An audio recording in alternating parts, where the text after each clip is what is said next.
your phones. If you think you have the right answer, raise your hand, come up to the mic, answer the question correctly, and there will be prizes.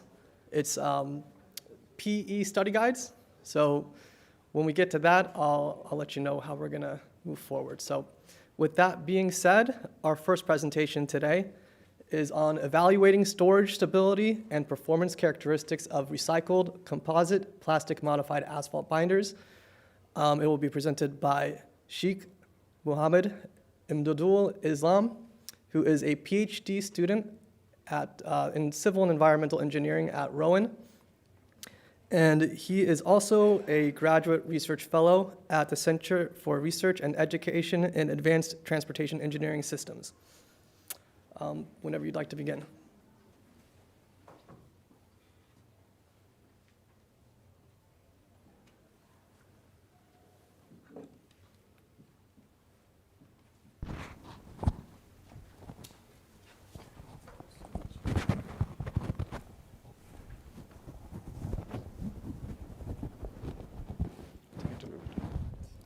Good afternoon, everyone. I know it's very hard to hold the concentration after the lunch, but just hang on there. Just making sure, can everyone hear me clearly? Well, good afternoon, and welcome to my presentation on evaluating the storage stability and performance characteristics of recycled composite plastic modified asphalt binders for 27th annual NJIT Research Showcase. I would like to thank the whole CAIT team from Rowan University under the supervision of Dr. Yusuf Mehta, and also I'd like to thank the US Army Engineers Research and Development Center for funding this project. Before going deep into the presentation, I'd like to share a quick update on the project that I'm working on. That two of my papers, including the one I'm presenting now, they have been accepted for the presentation at TRB 2026 and also recommended for TRR review.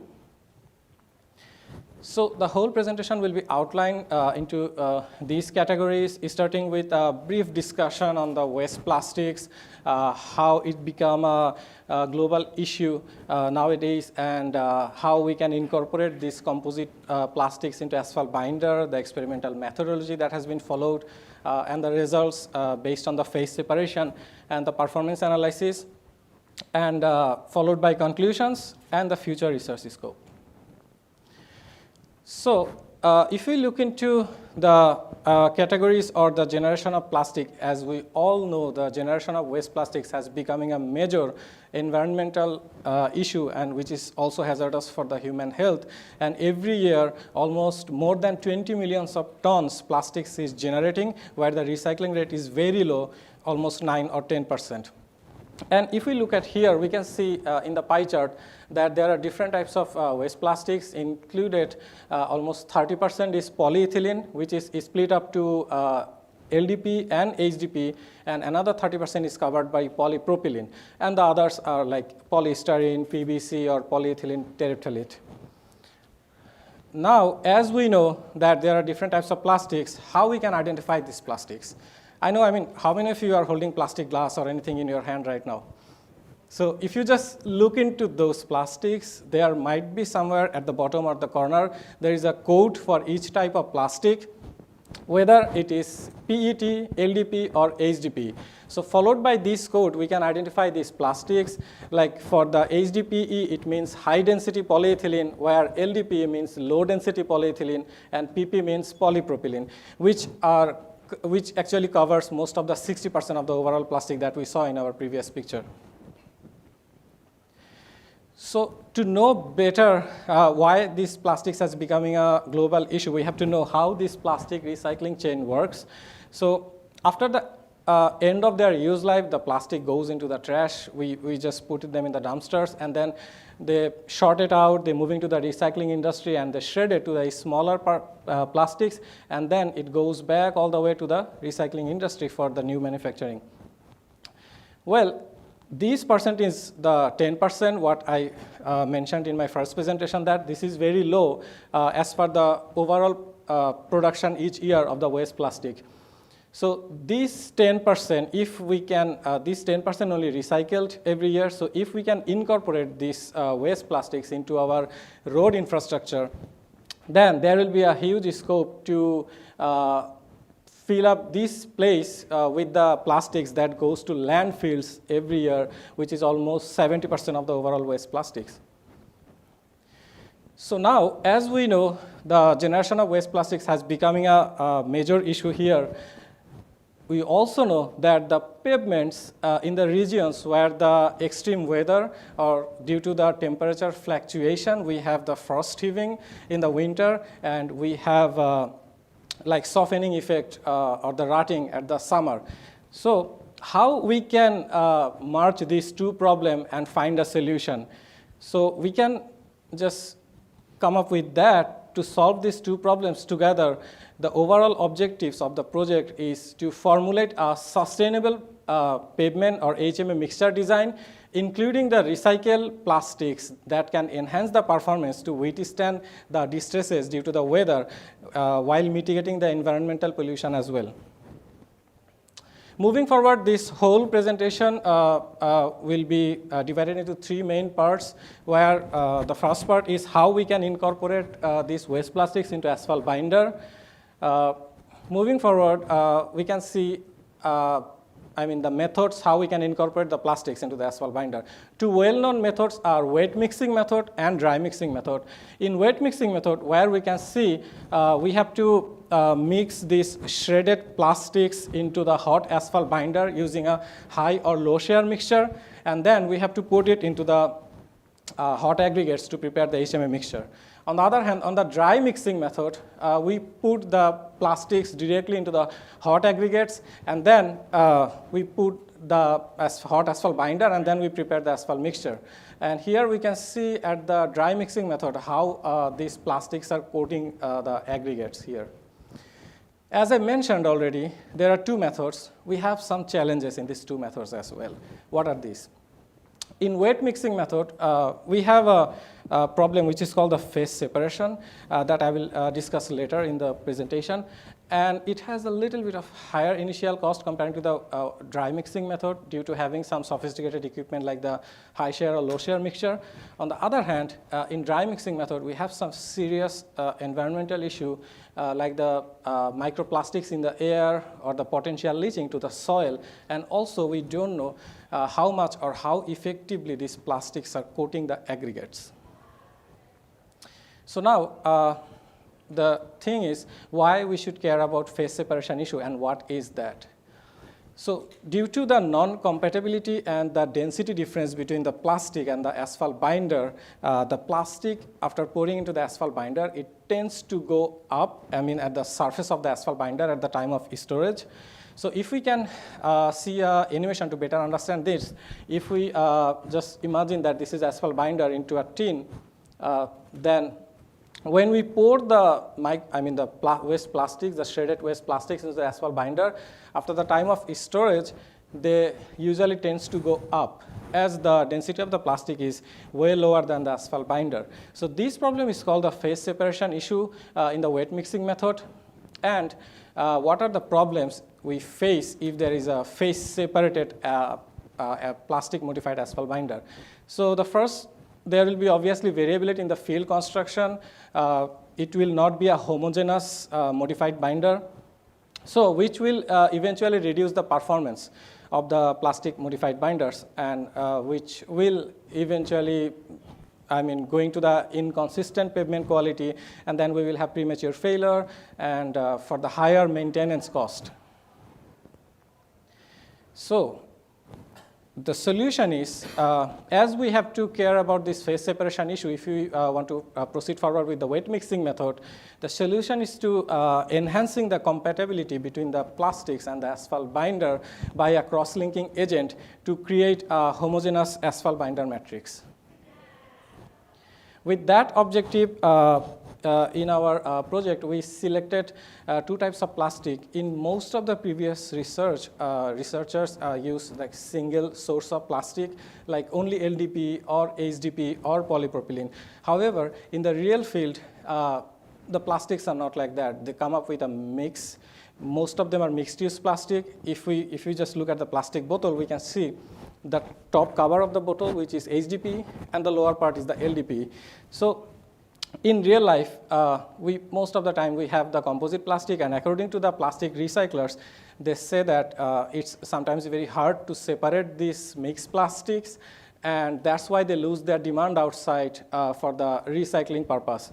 So we choose two types of mixed plastic here. One of them is HDPE, which is high density polyethylene, LDPE, low density polyethylene, and polypropylene, PP. So one of them is the mix of these three plastic, and another one is the mix of HDPE plus PP. And after this grinding and sieving, we get into 0.6 mm passing for blending, because for choosing the size and the blending time and everything based on the optimization process, after the whole process, we came up with this size for the blending.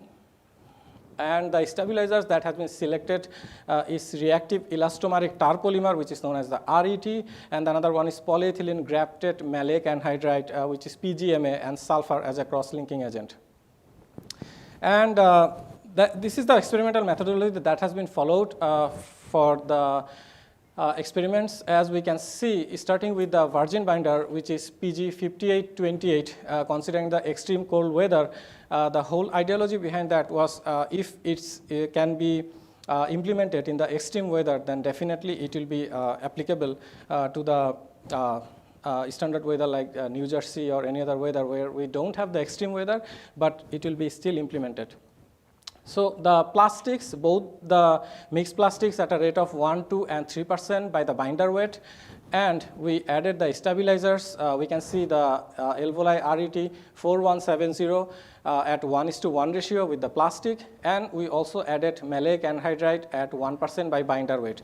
Before going into the this mixing or blending procedure, we did the DSC analysis, which is differential and scaling calorimetry, to identify the melting point of these plastics to make sure that they are not getting unmelted where we are proceeding to the asphalt binder, because all these plastics, they has to be melted.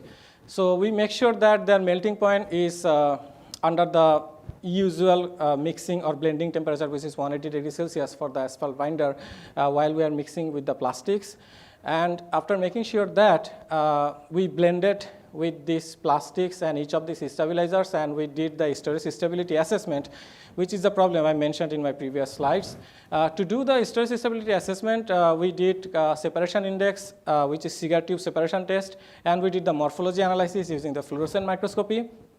And then the storage stable polymer modified binder that we get, we did the rheological properties and performance characterization as well, using the temperature frequency sweep for high and intermediate PG grading, multiple stage script recovery for rutting performance, and LAS, linear amplitude sweep for the intermediate cracking resistance, and bending beam rheometer for low temperature PG grading. I will pass through this quickly because this is just the blending procedure that has been followed for maleic anhydride and these two types of plastics. So here high shear has been used for 120 minutes at 180 degrees Celsius for 4,500 RPM. And on the other hand, with the Elvoli, we have a little bit of difference here. We have to use here both high and low shear mixture. Here we can see this is the high shear mixture, and this is the low shear mixture. And here there is different steps on the overall blending procedure, starting with the 4,000 RPM at 180 degrees Celsius. Then we have to shift it back to the low shear mixture at 165 degrees Celsius for another 120 minutes involving the RET. Then, after doing all these blendings and incorporating the waste plastics, we are going to the second part of the presentation, which is the phase separation assessment. For this, we did the cigar tube separation test according to the ASTM D7173. Here, after blended all these plastics modified binder, we poured into an aluminum tube, and then we kept it vertically for almost like 48 hours at 165 degrees Celsius, and then we shifted back to minus 10 degrees Celsius for another 5 hours. And following that, we discarded the middle portion of the tube, and we kept the top and bottom portion of that aluminum tube, and we ran the DSR analysis to get the G star and sine delta. So the G star and sine delta, the ratio of G star and sine delta is called the complex modulus separation index, which is the desirable value should be 1 if the modified asphalt binder is homogeneous. That means the G star and sine delta ratio from the top and the bottom, it should be equal if it's a homogeneous mixture. With the desirable variation with 20%, we can get, from 0.8 to 1.2. If we look at the results that we get from the separation index text, we can see these are the values, the SI or the separation index values for different types of plastics. On the left side, we can see the separation index values for LHP plastic with the stabilizers, and here we can see with the HP plastic with different stabilizers. So if we start with from the very beginning, we can see with very low percentages of plastic, there is not that much difference with the stabilizer with or without. However, when we add 2% of plastic, the separation index goes so high so that we can definitely see that there is a phase separation and the plastics is moving to the top. However, when we add the maleic anhydride and the RET stabilizer, we can see there is an improvement for both LHP and HP plastic in terms of phase separation. That means both the maleic anhydride and RET, they are showing noticeable improvement in storage stability, at least in terms of 2% of plastic. To better investigate this separation index, we did the fluorescence microscopy at the both top and bottom sample to see the polymer distribution and in the blended mixture. So we can see the top portion of the binder and the bottom portion from the tube that we get after the polymer modification. So we did the fluorescence microscopy using a fluorescent microscope.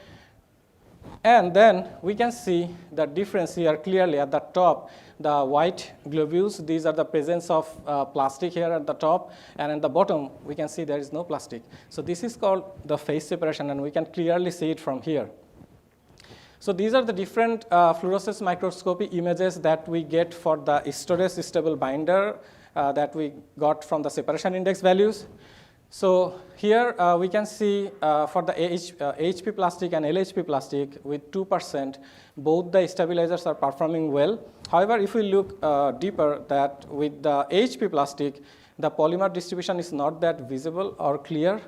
On the other hand, for LHP plastic with the RET stabilizer, the distribution of the polymer or the plastic is very visible at the both top and bottom.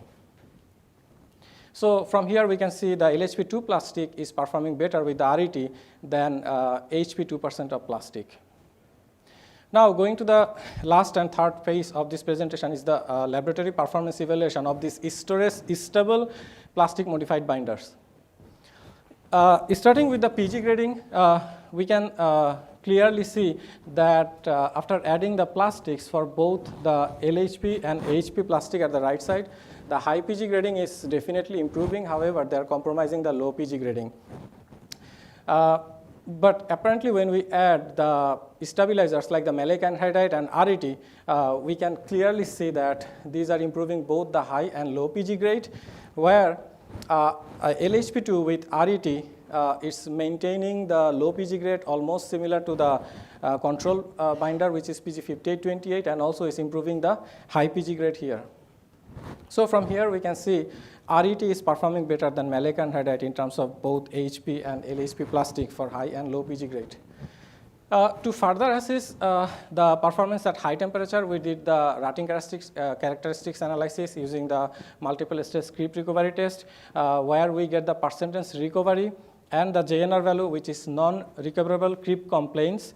So the higher the percentage recovery is for a polymer modified binder, the better the performance of that binder in high temperature or in rotting resistance. So from here, we can clearly see with the virgin binder and with the plastics, if we go down with the stabilizers, we can clearly see that the percentage recovery is increasing with the both HP and LHP plastic, where here again, LHP 2% plastic with RET is showing higher results with the RET in percentage recovery. On the other hand, the lower the JNR value is, the better the performance will be in rotting resistance. So here we can again clearly see the LHP with the RET is showing the lower JNR value than the HP or RET combination. From here, we can again say that the RET is exhibited the lower JNR and higher percentage recovery, indicating that it enhancing the rutting resistance across the various stress, as we did the test on 0.1 and 3.2 kilopascal. Now, moving forward, we also did the fatigue life analysis of these plastic modified binders. And here on the left-hand side, we can see the LAS test at 2.5% strain, and the right side we can see at 5% strain for the LAS analysis. And here, starting with the very left corner, we can see after adding the plastics, there is a reduction for the both HP and LHP plastic comparing to the virgin binder. And however, following the same trend, the maleic anhydride and RET stabilizers is increasing the fatigue life, where we can clearly see that RET is outperforming the maleic anhydride in terms of fatigue life increment. So at 2.5% strain, the HP plastic with RET, it performed pretty well. However, with the higher strain at 5% strain, we can see the trend of reducing the fatigue life, but the LHP and RET, it has less reduction in terms of fatigue life with the RET combination. So from here, we can conclude that RET is enhancing the fatigue resistance, which increases the flexibility in the modified binder matrix, thereby promoting the better crack resistance. And we also, for the LS test, we did the frequency sweep and amplitude sweep. This is the amplitude sweep results that we get for this modified binder. From here, we can clearly see on the x-axis effective shear strain, and on the y-axis of effective shear stress, we can see here the light blue line, which is LHP2 and RET2, is showing the higher failure strength with the peak stress, which means it's showing the ductility of this modified binder. So from here, we can again see that the RET modified binders, both for the HP and LHP here, especially for the LHP, is performing better, is showing the ductile behavior, which was helpful in improving the cracking resistance that we have seen already in our previous slide. So what we can conclude from these results? First of all, we identified the homogeneous mixture, or there was no phase separation issue in wet mixing method with this maleic anhydride and RET 4170 stabilizers with the 2% plastics. And between maleic anhydride and RET, RET 4170 showed the noticeable improvement in terms of high and low PG grade, enhanced rutting and fatigue cracking resistance compared to the plastic and maleic anhydride modified binders. And it's worth mentioning that we also did a comparative study with the plastic and RET modified binder with the conventional polymer modified binder that we have in our industry now, which is SBS modified binders. And surprisingly, we found that plastic RET modified binders showed enhanced rutting, higher fatigue life, improved stress relaxation capacity, and thermal cracking resistance compared to the conventional SBS modified binder that we have now. As a recommendation, we can say that the improved storage stability and performance of composite plastic modified binders can be achieved using the stabilizers such as the maleic anhydride and RET up to 2% of plastic, whether it's mixed or single-use plastic. And among these, RET has performed better in comparing to the obviously plastic modified binder and the modified binders with the plastic and maleic anhydride. So what can be the future research scope? As we did the study in the binder level, so to get the real-life implementation of this HMA pavements, we have to conduct the study in the HMA mixture level to see whether the performance we are getting in binder level is transforming to the mixture level as well. And as we compared only the maleic anhydride and RET, where RET is performing better, there are different types of RET out there. So we can compare with the LHP plastic that was performing better here with other types of RET to see if it's following the same trend or is performing better. And last, but the most important thing, we have to look for the long-term performance data and to conduct a life cycle cost analysis for this storage stable modified binder to see their cost efficiency. So how this study can effect or give benefit to the government agencies like NJIT. First of all, it's going to give the enhanced performance with improved rutting and cracking resistance of the asphalt pavement, and eventually it will give a longer lifespan of the road, and which will reduce the maintenance cost. And most importantly, it will help to fill the sustainability goal of SDG 11, which is the sustainable cities and communities, by incorporating these waste plastics, preventing the environmental pollution and supporting the circular economy, like the plastic recyclers or the contractors or the government agencies like the NJIT.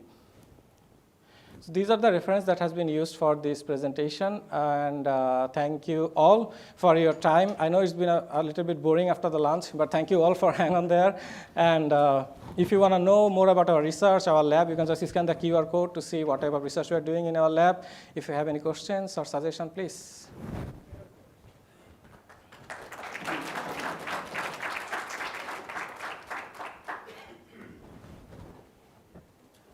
A little bit late. Yeah, no, it's fine. We're a little behind on time. If we could take one question if we have a quick one. Seems we have one here. If you can come up to the microphone, that'd be great.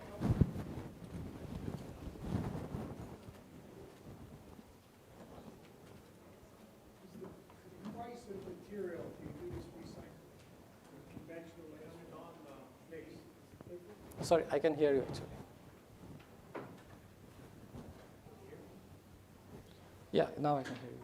The price difference from virgin mix to using this polymer, is there a big difference in price? Because it looks like you got to process. Yeah, that's a really good question. To proceed with that, actually, that's what I have already mentioned, that to have a benefit cost analysis, we have to do the life cycle cost analysis with these plastics. But for the preliminary study, if we consider the price, it depends on two different things. If we look at the performance, standard performance, then definitely with the virgin binder, it can obviously cost a little bit higher. However, if we consider the waste plastics that the recyclers, they don't want to keep in their storage because of their less storage capacity. So if you want to get rid of those, and in terms of implementing the RET, if it's giving the better performance in the long run, then in benefit cost analysis, it's going to give the better results with the plastic and RET. My other question is, when you come to the life cycle, can it be milled up and recycled like millings are done today? Yeah, that's another good question. For that, we have to, implement in the real field, and then we have to see. But as per the other researchers have been in literature review, they mentioned that they haven't seen any problem till now in milling or recycling it as a wrap, but that has not been confirmed by anyone that we will not face any problem or not. Thank you so much. Okay, thank you. All right, thank you. And I did promise one trivia question before the next presentation, so we'll quickly do this one since we are running a little bit behind. An amazing The way this is going to work, Thank you. if you think you know the answer, raise your hand. You're allowed to use your cell phones. First person to raise their hand, I'll point to you, walk up to the mic, tell me the answer if it's correct. Oh, yeah, we'll take that. If it's correct, then you win a prize. It's a PE study guide. So if someone mentioned maybe taking one of these pumpkins instead, if you want that, I'm sure you could walk away with that too. But so let me start with the first question. What is Newton's third law of motion? What is Newton's third law of motion? Again, you can look it up on your phone, so if you're a fast texter and can raise your hand, by all means. Okay?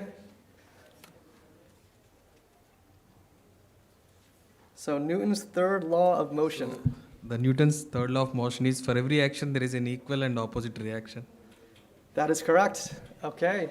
And yeah, the written definition, for every acting force between two bodies, there is an equal but opposite reacting force on the same line of action.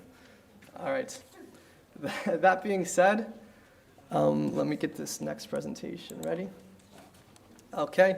So our next presentation will be on evaluating internally cured not the next presentation. That's not. Oh, this is, okay. All right. Evaluating internally cured high-performance concrete life cycle cost savings in New Jersey bridges. And this will be presented by Professor Ozbay, who is a professor at the NYU School of Engineering. Ooh, we got one more fun fact on you here. He is also the founding director of the C2 Smart Center at NYU. Thank you. So can you hear me? All right. So before I start, let me see if I, okay. So it's hard to believe that this is the 27th research showcase. I was here at the first one with Nick Vittila. I don't know if anybody knows Nick Vittila. Nick was the head of the Bureau of Research, and I was a young assistant professor. And at that time, this was kind of a new idea, so it's been 27 years. So when you get older, you have all these stories. So I don't know where Nick is. I asked Professor Nassif, who is the PI of this project from Rutgers side. He said he might be enjoying sun and ocean in Florida. So that's good. So anyways, this is a project that we have a small involvement as NYU. So the project is much bigger. But what Islam presented at the end of his presentation is a good segue what we're going to talk about here in this presentation. Actually, the life cycle cost ideas for a different material. I'm not a material person. That's why I insisted that Hani should stay here. All the questions goes to him. It's excellent research about high performance concrete and the materials that we're going to talk here from the cost perspective. So again, I'm going to go beyond my comfort zone. These are three slides that are given to us by Professor Nassif's group. So basically, this kind of shows the problem that we are dealing with here. So basically, there's a problem of curing. And actually, I'm a good student. Having worked with Hani for more than 25 years, I learned. I'm a intelligent transportation systems, transportation decision-making professor. But I learned a lot about concrete and materials and curing, having worked with Hani. So I know what these slides are saying, basically. So there's a problem of curing when you pour concrete, and there are ways to deal with that. If you don't do the curing well, there'll be cracking. If there's cracking, there'll be problems later on. So there's a drive to fix this problem.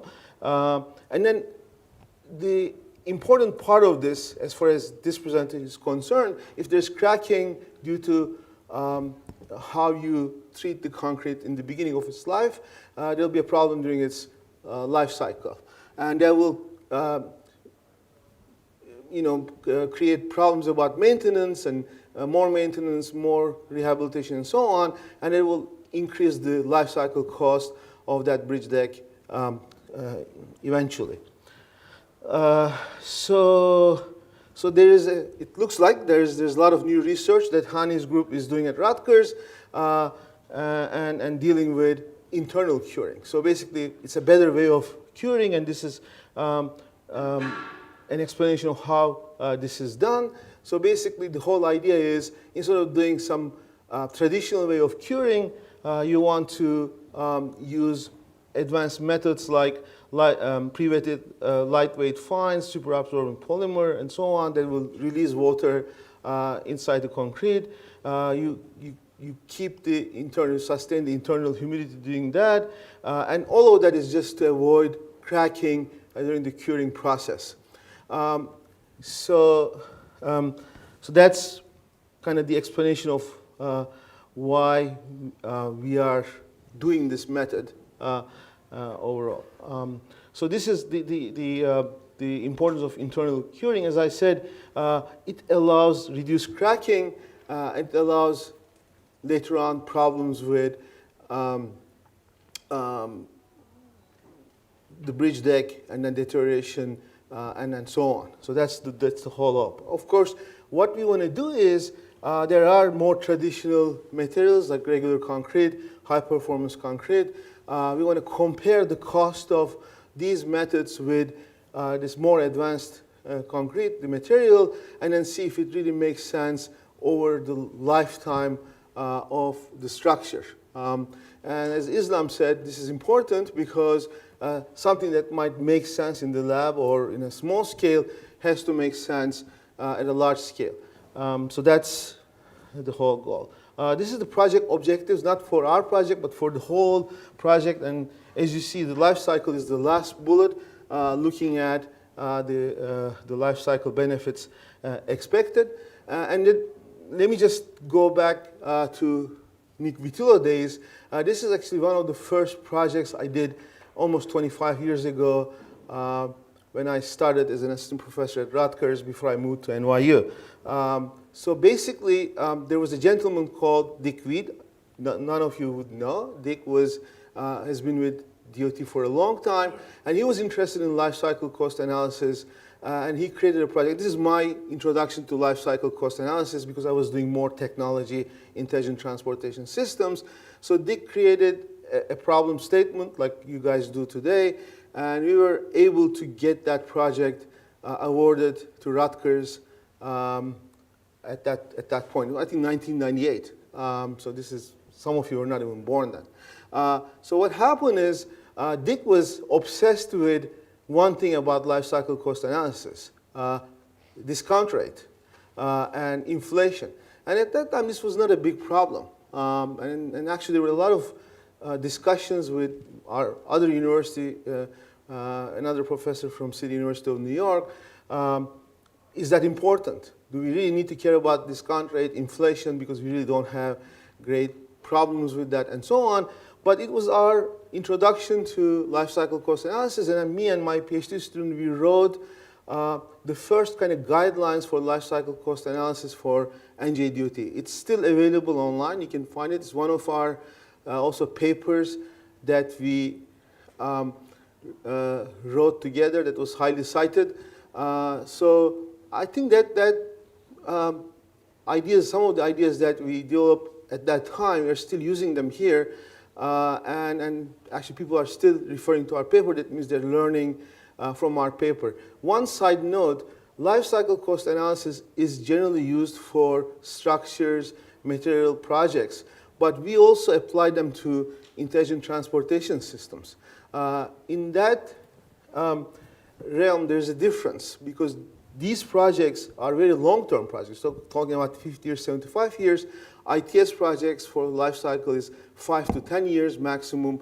So you need to have different ideas how to use life cycle for that. So having said all of that, so life cycle cost analysis is an engineering economic tool.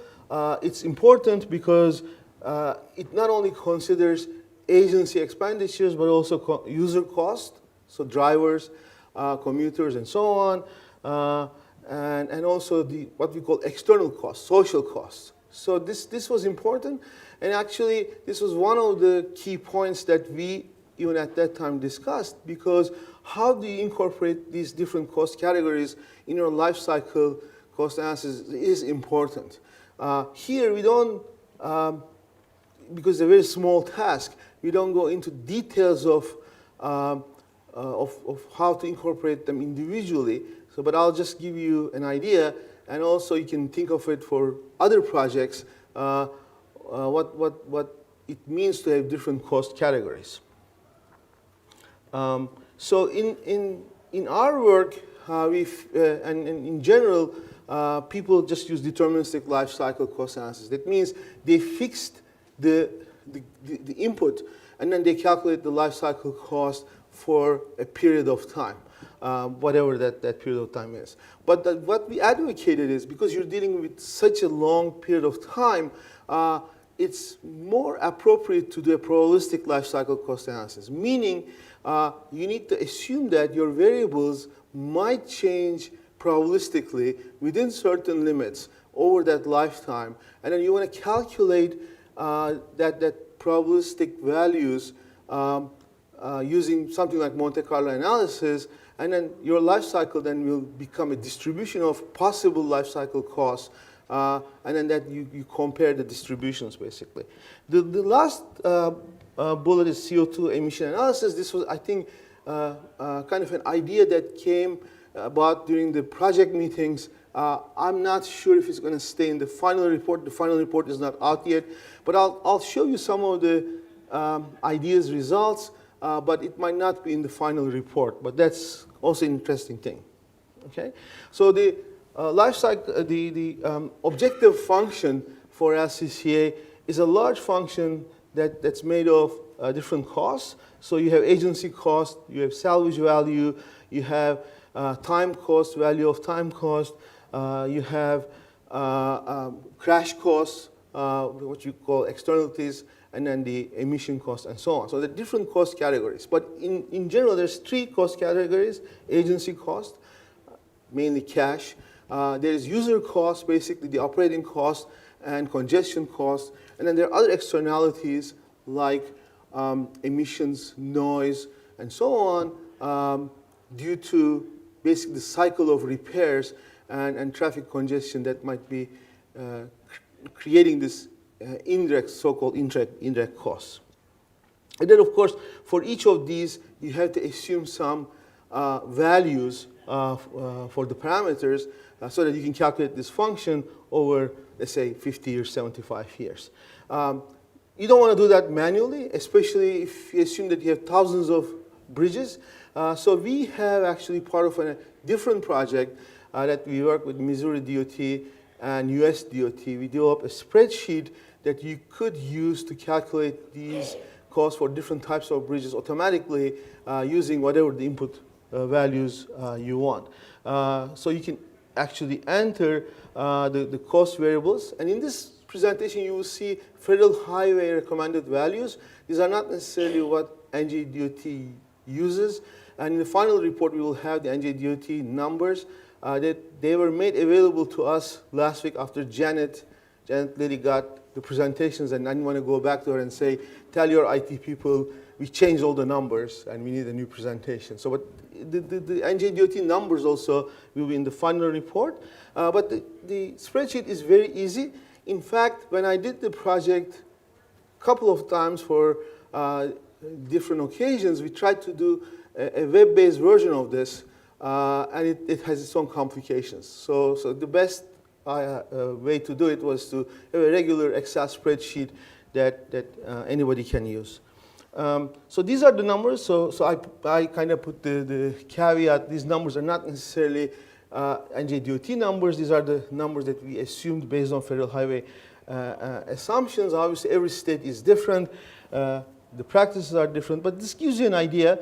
For regular concrete is like 22 years of service life, HPC 40 years, HPIC 63 years. Again, for NJDOT, these numbers might change. Material costs are the most tricky ones, and I don't have to tell you that they're changing every day. There's a new tariff. It's 100 times more.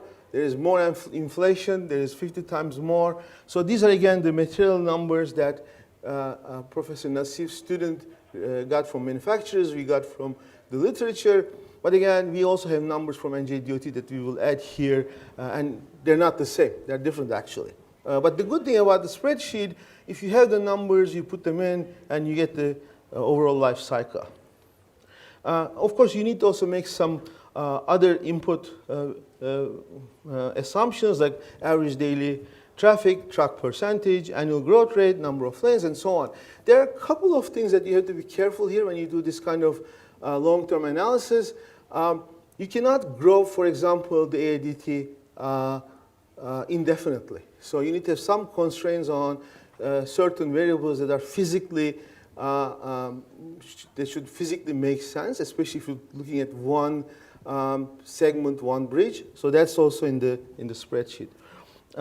So basically, So what we want to see is if HPIC versus the HPC is more beneficial in terms of service life, agency cost, and overall social cost. And then to do that, we took one bridge from IAD, and then we put the variables related to that bridge into the spreadsheet. And then what we found out that HPIC is much more advantageous with respect to a regular Class A concrete. And also, there's a lot of savings versus HPC. But as you see, these are some numbers, like point estimates that we are using. But at least it gives us an idea that this new method, due to less cracking, less long-term rehabilitation and maintenance needs, it's going to be much more advantageous than other two methods. And you see here, compared to HPC, 15% less agency cost, user cost can be between 10 to 40%, social cost is around 10%, total cost savings between 15 to 25%. So if you multiply that with all the bridges that you will build or rehabilitate in the near future, obviously that might translate into some meaningful numbers. Then but we want to do a little bit more than that. Because it's a long time period, so we want to take the uncertainty into account, and we want to do a probabilistic associated. Means we're going to draw these variables values from a distribution, a predetermined distribution, and we will use Monte Carlo simulation to calculate HPC, the life cycle cost analysis for HPC and HPIC many times to see how they change based on these probabilistic numbers that we get from predetermined distributions. And then when we do that 5,000 runs, you can do 10,000 runs, however many runs, and this is not taking too long for a single bridge or multiple bridge. But if you have to do that for 5,000 bridges, obviously it will take much longer time. You can build these distributions for HPC and HPIC costs for different runs. And you see this, they look like a Gaussian distribution. And if I draw the CDFs, then you see that for most of the probabilities, the HPIC remains a better option if I look at the CDFs. So in layman's terms, 95% times of the simulated cases, the HPIC performs better than HPC. So there's few cases where if you're in the tails, some combinations, then HPC might be better, but in majority cases, we see HPIC performing better. Then if we just, so this was only for one variable, changing the discount rate. But if you change multiple variables, then the simulations become more difficult. So now we're taking discount rates and the service life from a probability distribution. So now you have two probabilistic values, so then you need more Monte Carlo simulations. It might take longer life, and for that one we have the ranges, and then we look at it, then when you have this combination of two probabilistic values, the benefits are not as high as just one variable that we tested, but still they are much higher, better in the HPIC case. So HPIC still outperforms HPC. So finally, so one thing I say, we did this for 8 bridges. If you want to do this for thousands of bridges, you need to do a different way. And if you have to optimize this, for example, for a budget constraint, then you need to do some kind of optimization algorithm that's like a genetic algorithms and so on. That will even be computationally more demanding, but we're not going to do that. We're here just basically running this for multiple bridges and then see how this works for different ranges of probabilistic values. So the last one was a kind of a discussion from our projects. So basically looking at the social cost of carbon, and this comes from a paper that was published in Nature So it's a kind of a long thing. I mean, there's no time to talk about that, not our invention, but basically some people looked at the social cost of carbon. That means if some approach releases carbon, it might, in the long run, might have effects on environment, and they kind of quantified this effect. And then we tried to do some very simple analysis based on the values in that paper. And what we found out that the HPIC has, again, higher benefits, even though it has some higher carbon release in the beginning over a long time at different discount rates. Again, I don't know if this is going to stay in the final report, but this was a discussion, and this is some results that shows that even the initial carbon footprint of this method is a little bit higher than the regular HPC. In the long run, due to its advantages, it still becomes superior to HPC. So the conclusion is that for most of the bridges that all the bridges we tested, HPIC costs are lower than the HPC costs. The agency savings are around 30 to 50 for using HPIC versus regular concrete. HPIC versus HPC, that's between 15 to 25%. Again, if you think about the number of bridges, number of projects, that might be some meaningful savings. We also did the probabilistic analysis that showed similar results, maybe lower gains due to the possibilities and combinations of different probabilistic values. In social cost analysis also, HPIC turned out to be more beneficial, although its initial carbon footprint is a little bit higher. So that's pretty much where we are. We are still, the report and results are being reviewed. We are adding New Jersey numbers, and I don't know exactly, Hani knows it better than I do. There'll be a final report that'll be available to NJIT. So with that, I'm going to stop and see if there are any questions. All right. Thank you, Professor. That sounds like my class. Yes, this is good. Again, we're running a little bit behind, but not too far behind. I'll try to do one more of these trivia questions before we get started on the next presentation.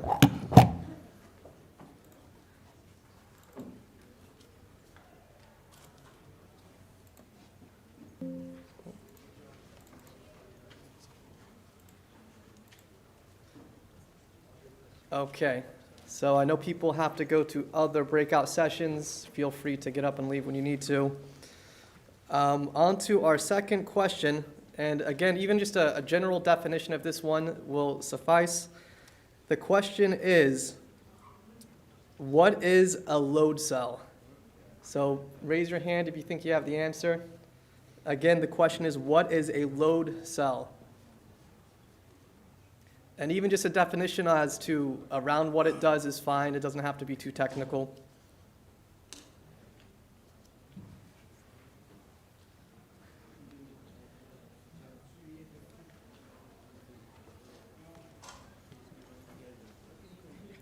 And again, you can use your phone if you want to look it up just to be sure.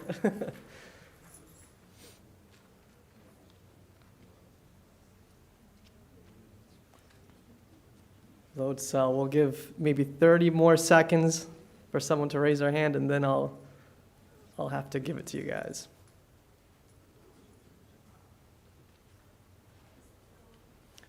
Okay, looks like we got somebody. No one wants to answer it, I'll answer it. Okay, thank you. I guess a load cell is a sensor that turns a force into electricity.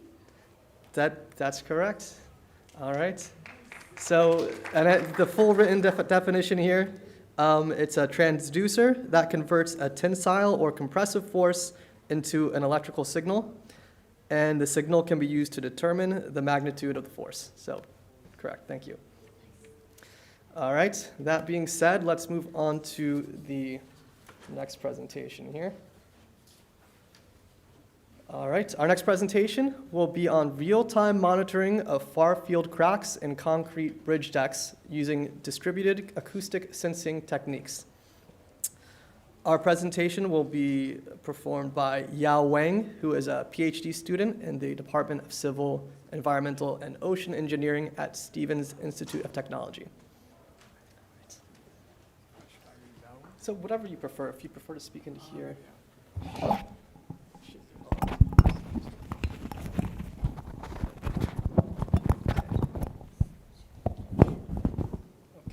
here's the clicker.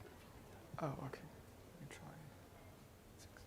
try. Hello, everyone. Good afternoon. I'm Wang from Stevens Institute of Technology, and my professor is Professor Yiba.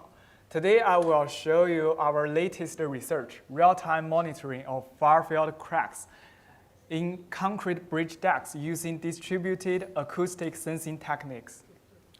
And my presentation will include 6 parts. First is about the background. In 2025 infrastructure report card that showed America's infrastructure, it got an overall grade C, which is a significant signal to more investment and to new solutions. If we look specifically to the bridge, the average bridge age is about 47 years, which is nearly to the original design life, 50 years. That means we should do regular crack monitoring and also maintenance. Although there are already some existing crack monitoring techniques, such as acoustic emission, static distributed fiber optic sensing, and also robot-assisted inspection, they all have different advantages, such as far-field crack monitoring and finer spatial resolution, and also reduced the human intervention. However, if we use them in the far field and the long distance infrastructure crack monitoring, especially the bridge, it has some disadvantages, such as expensive. Due to the acoustic emission, it's a point-based sensor, and they are so expensive if you lay out a lot of sensors. And second, the static DFOS, which is only suitable for near-field monitoring. And as for the robot-assisted inspection, it's only suitable for surface and visible cracks. So that's led us to focus on emerging techniques, which is called distributed acoustic sensing and also called DAS. It's based on relay backscattering, and it is already widely used in the traffic monitoring and seismic monitoring and also marine life monitoring. So it's already shown it has far field monitoring, real-time monitoring, long-distance monitoring with cost-effective. Then we have proposed this method. At first, we installed the fiber optic cable at the bottom of the bridge deck. And when the crack initiates or propagates, it will generate elastic waves, which can be captured by our fiber optic cable. And at the real time, you will see the stream at the data acquisition system. And by analyzing the DS signals, you will find where is the crack. And after we proposed this method, we are thinking about whether we can validate it. So we try the multi-physics finite element analysis. And our model is based on a typical highway bridge in US. And to be conservative, we have used a very extreme small amplitude, which is 1 megapascal amplitude twin burst wave, to simulate the cracking signals. And to validate it, we have used the FHWA report, wave propagation in concrete. And after we proposed the method and after we done the numerical simulation, we are thinking about whether we can transfer the results, the simulation results, to the real DES signals. Because most researchers have overlooked that. They think the simulation results is just the real results, but actually not. Because the simulation is influenced by the mesh and other dimensions. And also, the DAS system have different configurations, like gauge length, channel spacing, and sampling rate. So we have done a data processing, and we proposed it to use cleaning, moving average, spatial downsampling, and temporal downsampling to achieve the conversion from the simulation results to the DAS signals.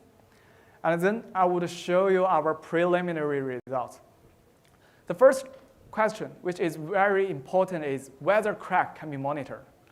And at first, we set a clear criterion that we assume that if the DAS signals we captured exceed DAS sensitivity, which is nanostring, then we can assume that the crack can be monitored by the DAS.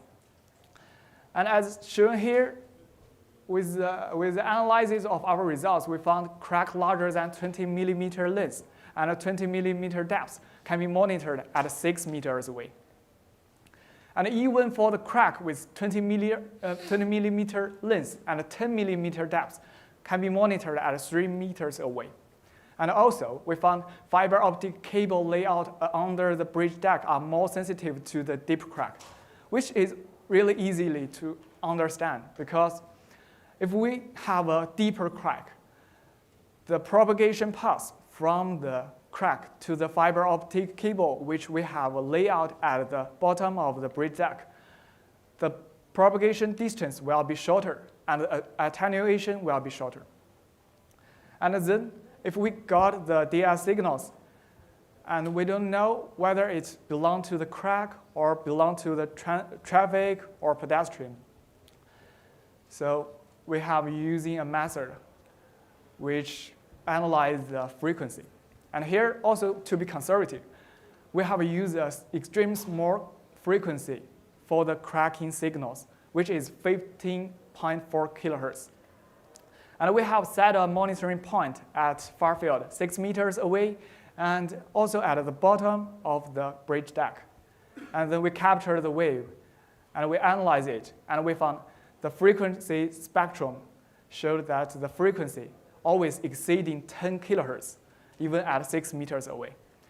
This is significantly higher than vehicular traffic and pedestrian activities. And at last, we are thinking about whether crack can be located by using the DAS signals. So we have done a lot of tests, 60 sets data with different crack size and different distance between the crack and fiber optic cable. And we use two methods. The first one is maximum stream method. And we found the results are not promising. So we proposed another method, which is first arrival picking method. This method has already been widely used in acoustic emission and also ultrasonic testing. And we got a promising results. So after the initial validation of our proposed method, we jump into, we want to know what influencing factors will influence the potential performance. The first and most important is the system configurations. As you can see from here, we have done a parametric analysis with different configurations of the system. And we found that especially these three parameters, gauge length, channel spacing, and sampling rate, will significantly change the signals you captured and extremely change the signal features, such as amplitude and also the waveform.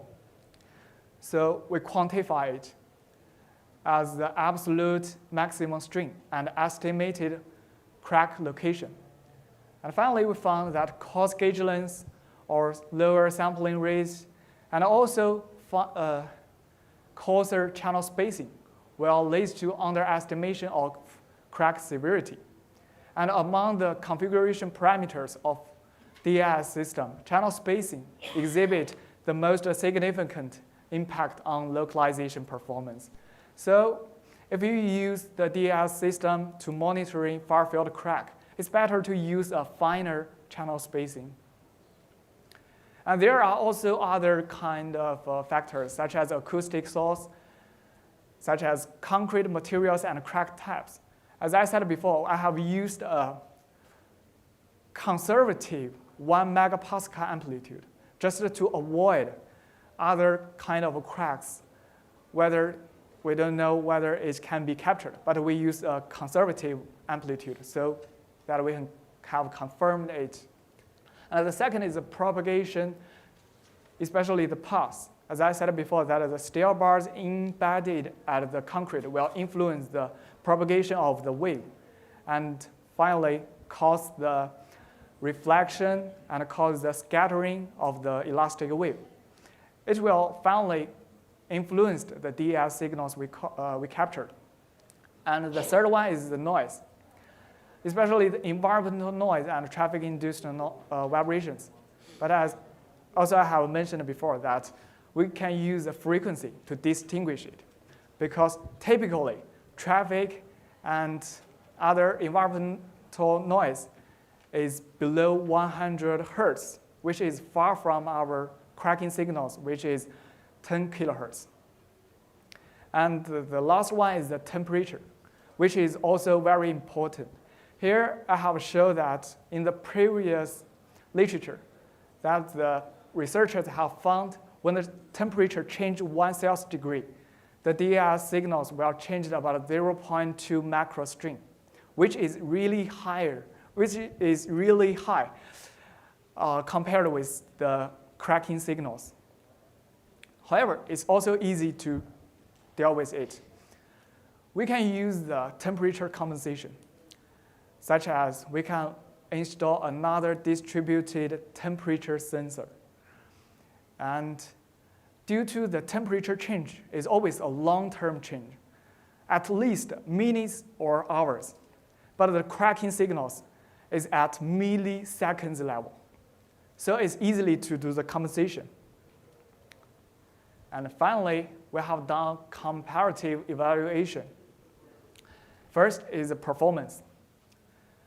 Although there are already some other existing monitoring techniques, such as acoustic emission and static DFOS. Although the acoustic emission have a higher sensitivity, but it's just a point sensor. We cannot use in long-term or long-distance far-field crack monitoring. And a static DFOS is have the sensitivity of macro string, which cannot achieve the far-field crack monitoring. However, DES can do. Then we have done an economic analysis to show you what we can do and to show you the cost effective.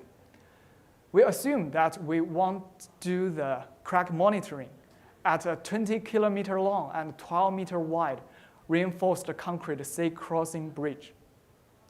And we have used 3 different methods: static DFOS, DES, and AE. However, as you can see here, if we use acoustic emission, we should lay out a lot of sensors to build a sensing array. And we also need a lot of cables and a data acquisition system, and also preamplifier. But the cost will be much higher. And if we use static DFOS, as I said before, it just have a sensitivity of microstring. It cannot achieve the far-field monitoring. So you should install at least 11 fiber optic cables. However, if we use DES, we can just use a single fiber optic cable and a data acquisition system. It's evidently that DES is found to be more cost-effective compared with other techniques. This is due to the capability of DES perform long-distance far-field monitoring using single fiber optic cables and single data acquisition systems. Then we jump into the final part, the conclusion. Our research have confirmed that the DES-based approach was effective in monitoring far-field crack in the preliminary test. And second, we have proposed first arrival picking method to achieve high accuracy crack localization. And third, by doing the parametric analysis, we have found coarse gauge length, lower sampling rate, and coarser channel spacing will influence the underestimation of the maximum string values and crack severity. Among them, channel spacing exhibits significant impact on the localization performance. And at the end, we have done a case study. And we found for large-scale infrastructure crack monitoring, DAS is an efficient and cost-effective solution. And here are the references support our research. And thank you for your attention.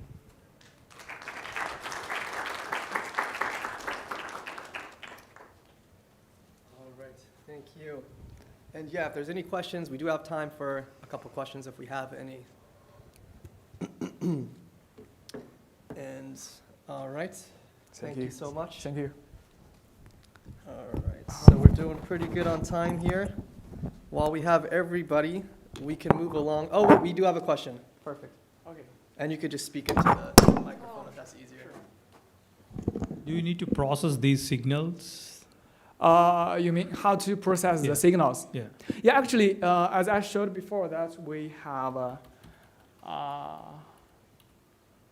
here is the signals, but we can also transfer it to the data. So we will get the data. Okay. Yeah. Which and- one influence more here? Length or spacing or rate? Which one influence the quality of the data? So what do you mean by the The quality of the data, right? There are a lot of noise, right? So which one Yeah. you think is more accurate? Is there any threshold values for these? No, for example, the gauge length, channel Yeah. spacing, and sampling rate Yeah. is system configuration, Yeah. which is when you buy a DS system, it's Okay. already have different configurations, but you should to choose before you using. Mm-hmm. So it's like inherent, not what you did. For concrete is different, for steel is different, for wood is different, right? No, for different system and from different brand, from different Okay, company, gotcha. you get a different, yeah. Different things, okay. Yeah. Okay. Thank you. Thank you. All right, thank you. All right, so we're going to move on to another of our trivia questions. Now, this one is a little trickier. It might sound straightforward, but I'll emphasize a word here just to make sure everybody knows what I'm asking. And again, before I start, there is a prize. You get your PE study guide, one of the books. Just go to the front desk or the check-in area, and they'll give it to you before you leave. So the question is, just give me 3 of the 7 base units in the SI system. So what are 3 out of the 7 base units in the SI system? So again, you could use your phone. I know not everybody was here for the introduction of this, but you're allowed to use your phones if you want to look it up. It's kind of a tricky one off the top of your head. If you use your phone, it's a little bit easier, to be honest. But yeah, just raise your hand if you think you have it, and then I'll point to you. You can come up to the mic. So we'll give you, okay, we got somebody. How about like meters, liters, and Celsius? No? Okay, so no, liters is a derivative of one of the base units. Okay. Yeah, and that's the key, is the base. Milliliters? No, no. I'll explain. Okay, I think we have another hand up. So say that a little bit louder. Okay, we will take that one. Okay, and I'm going to give you all 7 based off the written definition we have here. So again, things like liters are a derivative of kilogram and the weight. For example, so the 7 would be meter, kilogram, second, ampere, Kelvin, mole, and candela. Those are the 7 base SI units. All right, thank you. And yeah, thank you for attempting and thank you for the answer. Again, that was a difficult one. That one was tricky. So we're gonna move on to the next presentation. Give me 1 second here.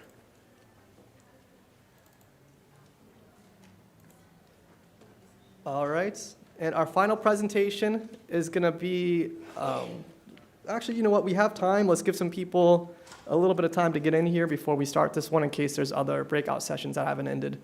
So take a little break. We'll start in about maybe 5 to 10 minutes. Thank you.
If everyone could start to get settled, we're going to begin our final session in just a minute here.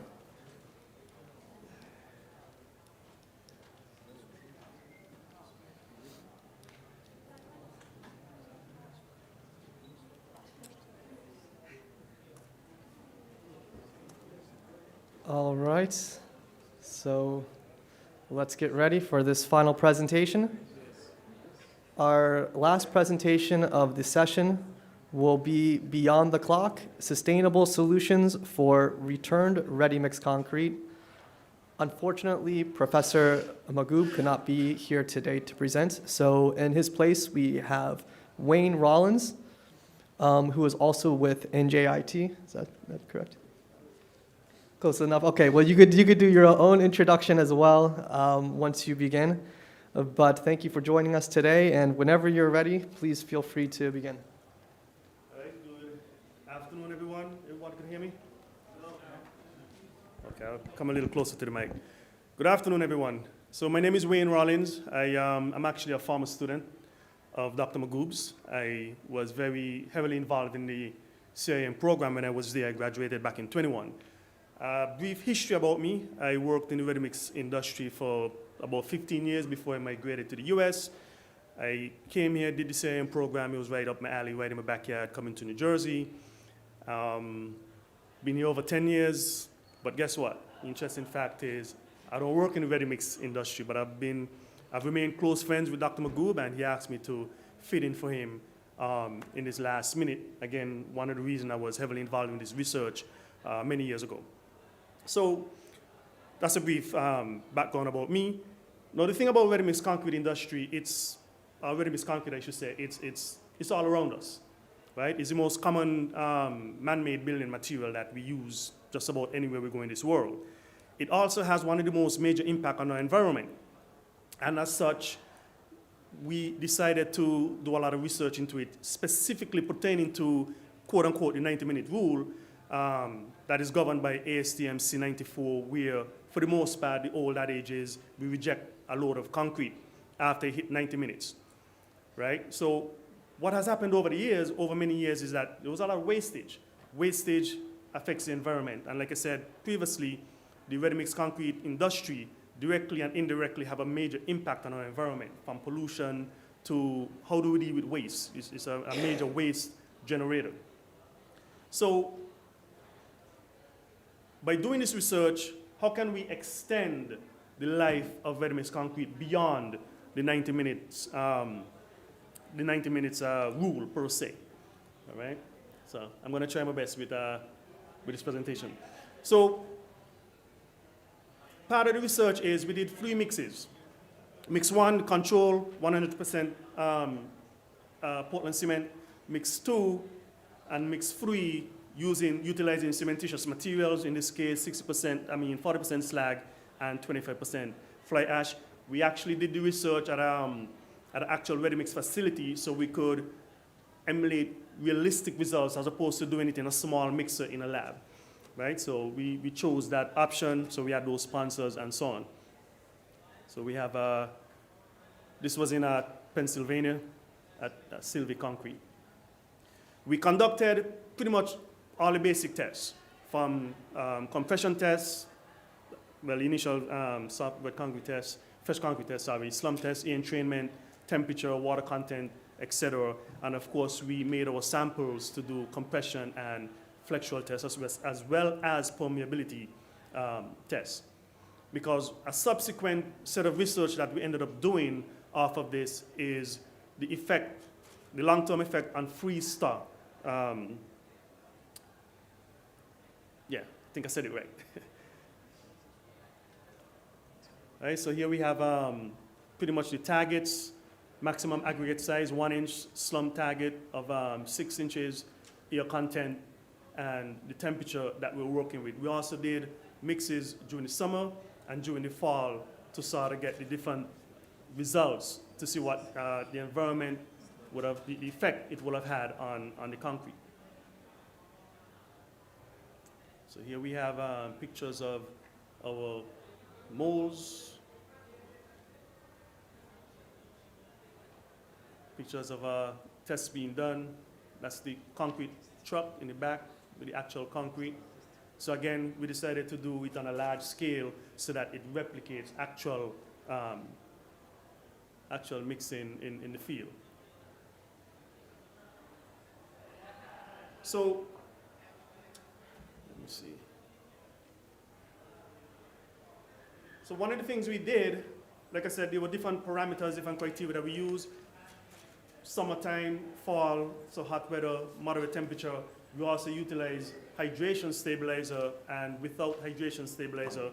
Also to note is that the only modification we did to the mixes after the initial mix were with the high range water reducer and air entrainment, because naturally as the mix continues, it will tend to lose air, and we wanted to maintain that, that air, 6% I think it was, air entrainment level. What we found is that for the 100% cement, we had to redose about every 30 minutes, and for the cementitious materials with the fly ash and slag, we had to redose about every 90 minutes, right? Of note, no additional water was added.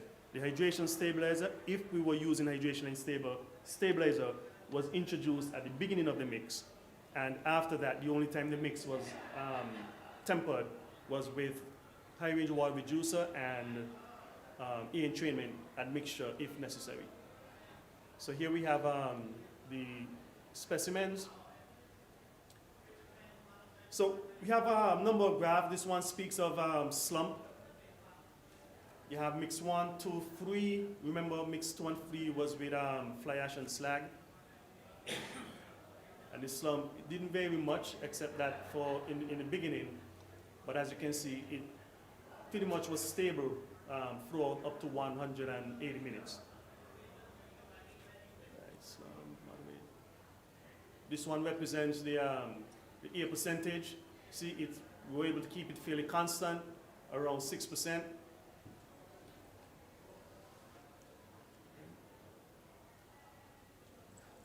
The temperature, if I recall correctly, we started out, freshly mixed concrete started out at about 85 degrees. And of course, as hydration kicked in, it increased by about 10 degrees over the span of that 2 hours, which is not bad considering. Okay, temperature here again. This one is no hydration stabilizer, and as you can see with the hydration stabilizer, I was able to maintain it fairly constant. Compressive strength. So the target compressive strength was 6,000 psi, and we were able to meet the compressive strength even at 180 minutes with those samples. And what we found was that the tests that we did during the fall, the compressive strength was slightly higher than the concrete that we mixed during the summer. And we think that is based on the slower rate of hydration for the concrete. Okay. I'm going to be going through this a little fast. Okay, so we have compressive strengths again. As you can see, the target was 6,000. We were able to meet that. If you look at, well, let's look at the 30-day line on the graph, and you'll see that we were definitely hitting our target beyond the 28 days with the concrete.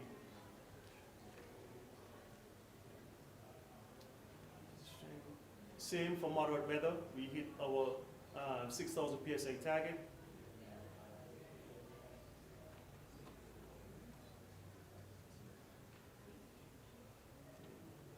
So flexural strength is usually about 10–11% of your compressive strength, and we noticed that the flexural strength, there was no significant impact on that either.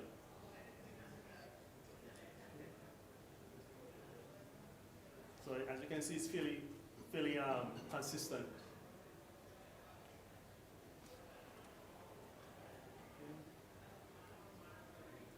This one with no no hydration stabilizer. With hydration stabilizer, you see it's above 700 psi. Again, fairly consistent. And permeability test, this one was done using the rapid chloride permeability test, which I don't know if any of you are familiar with it. It's basically applying an electrical current across a specimen and reading the conductivity.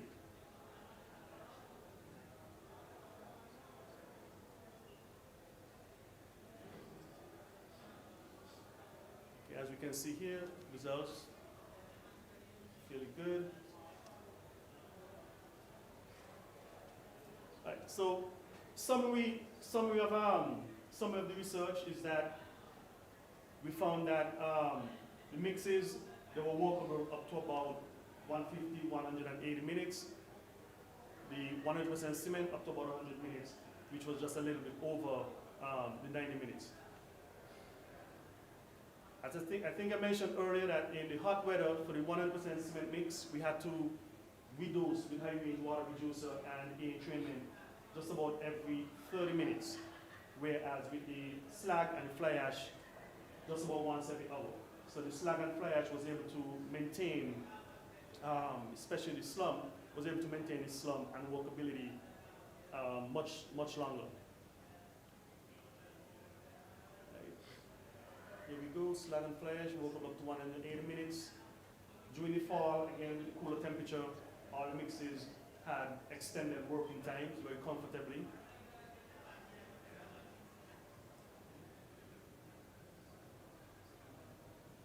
So again, we found that the compressive strengths during the, for the mixes that we did during the fall were higher than the ones that we did during the summer. And we feel that is because, again, the rate of hydration was slower.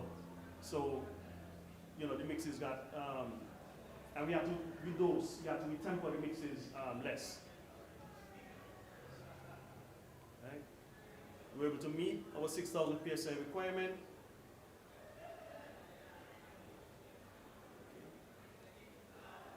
The ones with hydration stabilizer basically gave us better results. The flexural strength was good, about 11% of compressive strength.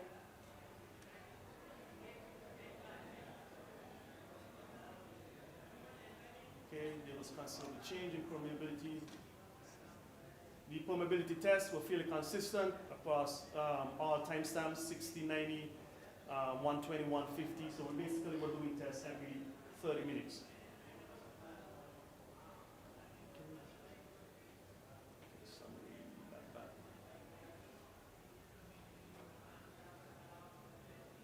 And of course, without the use of hydration stabilizer, or should I say the use of hydration stabilizer is what enabled us to maintain concrete temperature and slow down the rate of hydration so that we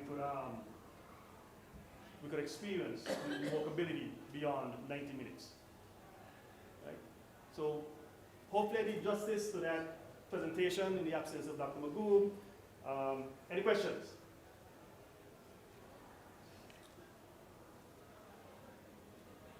Sure.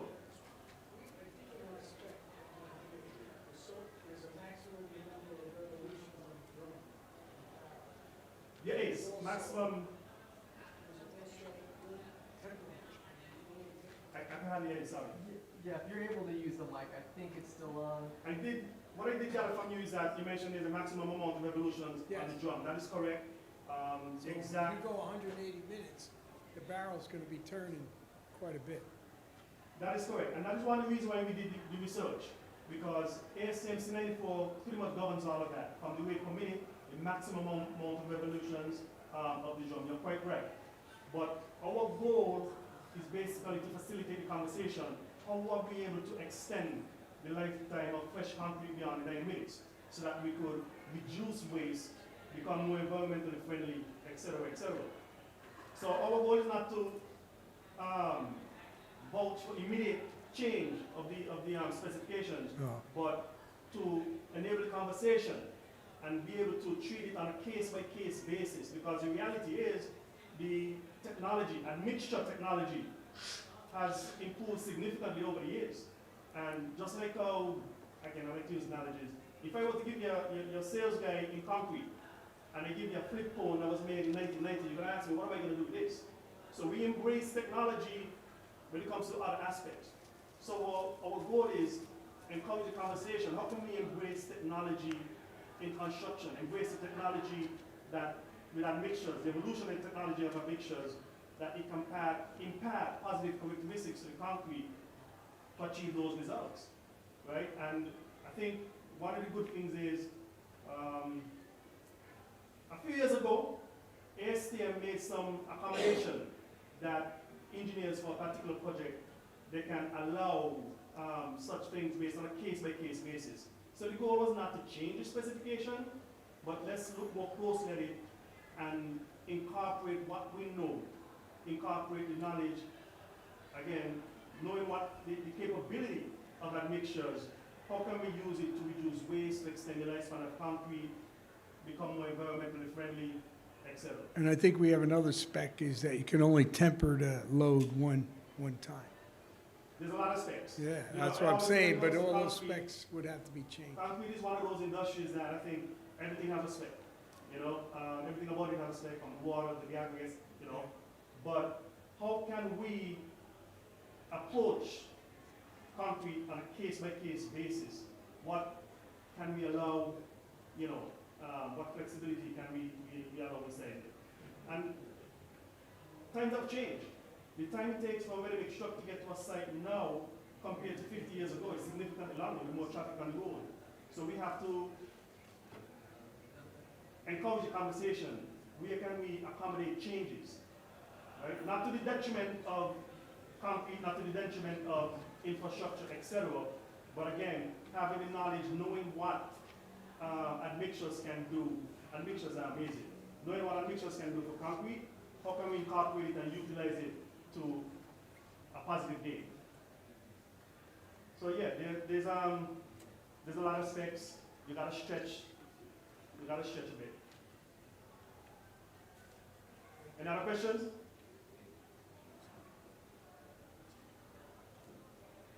The challenges facing ready-mix concrete today is different, you know, compared to years ago. ASMC 94 to 90 minutes, that has been around for like forever. And again, technology in concrete has grown by leaps and bounds since then. And how can we go with it? How can we implement it and utilize it towards you know, a modern advantage? All right, Wayne. Oh, thank you so much, Wayne. All right, and that concludes our breakout session for today. Thank you, everyone, for joining us. Take care.